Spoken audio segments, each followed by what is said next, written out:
السلام عليكم ورحمة الله وبركاته.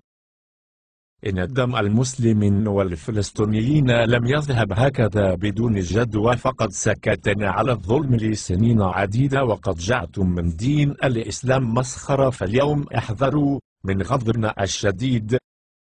فإننا اليوم يد واحدة، فتراقبوا حساباتكم البنكية ومواقعكم الإلكترونية الحكومية التي ستغلق اليوم، وننبه الحكومة التونسية والمغربية